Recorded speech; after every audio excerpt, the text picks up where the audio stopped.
বাংলার ইতিহাসটা সত্যি বলতে বেশ জটিল, অনেকটা ধাঁধার মতো।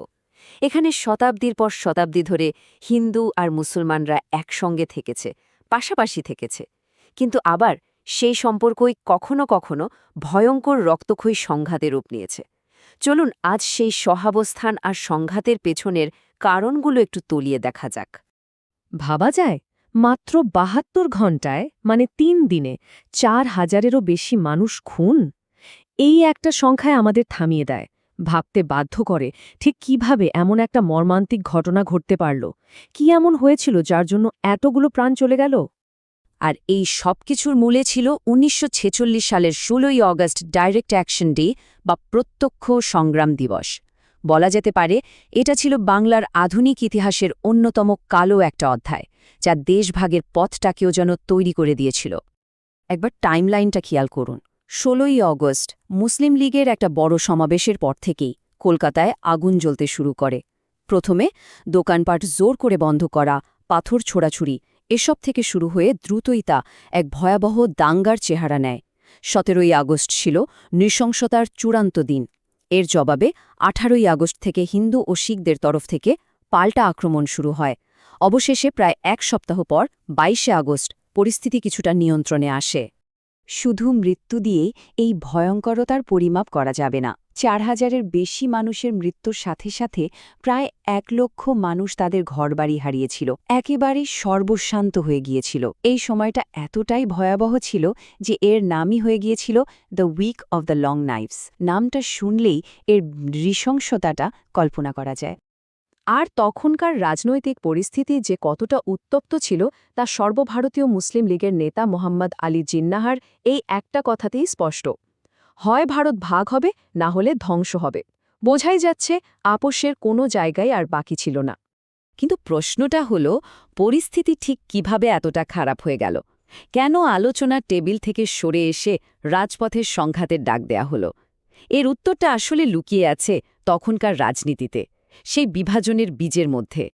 দেখুন, ঘটনাগুলো কিভাবে একটার পর একটা ঘটল। ব্রিটিশদের ক্যাবিনেট মিশন প্ল্যান ছিল অখণ্ড ভারতকে টিকিয়ে রাখার শেষ চেষ্টা, কিন্তু কংগ্রেস তাতে শর্ত জুড়ে দিল। আর মুসলিম লীগ ভয় পাচ্ছিল যে এতে কেন্দ্রে হিন্দুদেরই দাপট থাকবে, ফলে তারাও সমর্থন তুলে নিল। এই রাজনৈতিক টানাপোড়েন আর নিঃসন্দেহ থেকেই জন্ম নিল প্রত্যক্ষ সংগ্রাম দিবসের মতো একটা বিধ্বংসী ঘটনা। আচ্ছা, রাজনীতির এই বিভেদটা তো আমরা দেখলাম, কিন্তু একটা প্রশ্ন থেকেই যায়, বাংলার সাধারণ মানুষের ইতিহাসটা কি সত্যি এতটা আলাদা ছিল?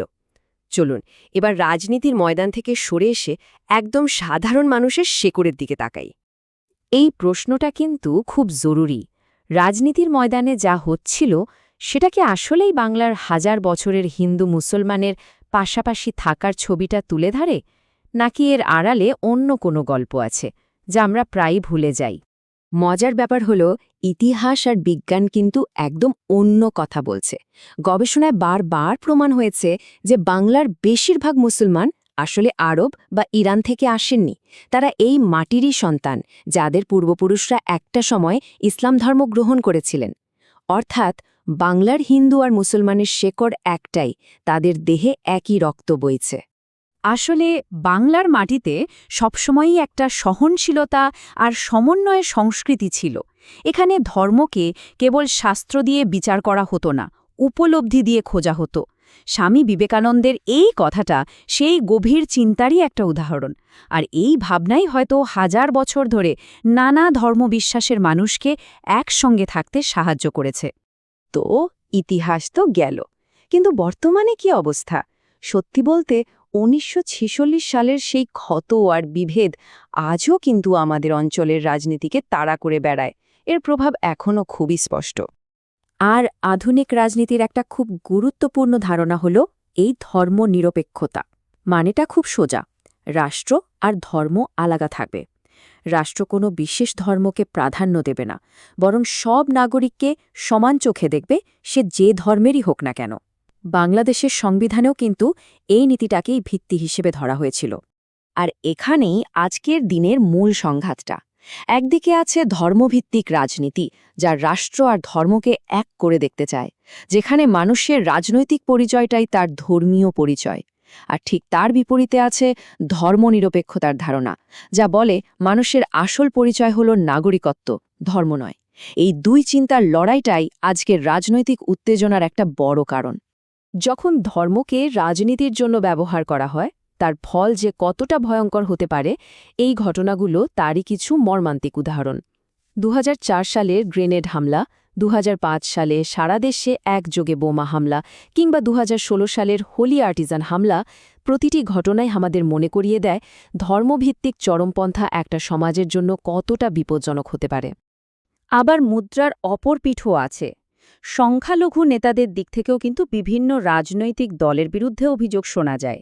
যেমন বাংলাদেশ জাতীয় হিন্দু মহাজোটের একজন নেতা বলছেন, হিন্দু সম্প্রদায়কে বছরের পর বছর ধরে একটি নির্দিষ্ট দলের ভোট ব্যাংক হিসেবে ব্যবহার করা হয়েছে। তাদের ভয় দেখিয়ে জিম্মি করে রাখা হয়েছে, কিন্তু তাদের আসল সমস্যার কোনো সমাধান করা হয়নি। আর এই অভিযোগ যে অমূলক নয়, তার প্রমাণ এই সংখ্যাটা। আইন ও সালিশ কেন্দ্রের ডেটা বলছে, শুধু ২০১৩ থেকে ২০২১ সালের মধ্যে হিন্দু সম্প্রদায়ের ওপর ৩,৫০০-এরও বেশি হামলার ঘটনা রেকর্ড করা হয়েছে। এই সংখ্যাটাই বলে দেয় যে সংখ্যালঘুদের নিরাপত্তা এখনও কতটা ঝুঁকির মুখে। তাহলে এত সব কিছুর পর আমরা কোথায় দাঁড়ালাম? একটা ভাঙা অতীতকে সঙ্গে নিয়ে একটা সুন্দর সম্প্রীতির ভবিষ্যৎ গড়া কি আদৌ সম্ভব? কিভাবে সম্ভব? শেষ পর্যন্ত বাংলার গল্পটা আসলে এটাই। এখানকার মানুষের মধ্যে শেকড়ের একটা গভীর মিল আছে, একটা অভিন্ন ঐতিহ্য আছে। কিন্তু বারবার রাজনৈতিক ফায়দা লোটার জন্য ধর্মকে অস্ত্র হিসেবে ব্যবহার করা হয়েছে, আর সেই ঐক্যে ফাটল ধরানো হয়েছে। এটাই হয়তো বাংলার ইতিহাসের সবচেয়ে বড় ট্র্যাজেডি। আর তাই আজ আমাদের সবার সামনে সবচেয়ে বড় প্রশ্ন এটাই, আমাদের হাজার বছরের এই অভিন্ন ইতিহাস আর সংস্কৃতি কি পারবে বর্তমানের এই রাজনৈতিক বিভেদকে ছাপিয়ে যেতে? এর উত্তরটা হয়তো আমাদেরই খুঁজে বের করতে হবে। তবে সবকিছুর শেষে আশাটা হয়তো লুকিয়ে আছে আমাদের জাতীয় কবির এই অমর পঙ্ক্তিতেই। মোরা এক বৃন্তে দুটি কুসুম, হিন্দু মুসলমান, একই ডালে ফোটা দুটি আলাদা ফুল। আমাদের বিশ্বাস আলাদা হতে পারে, কিন্তু আমাদের পরিচয় আর ভবিষ্যৎটা তো একই সুতোয় বাঁধা। এই উপলব্ধিটাই হয়তো আমাদের এগিয়ে যাওয়ার পথ দেখাবে।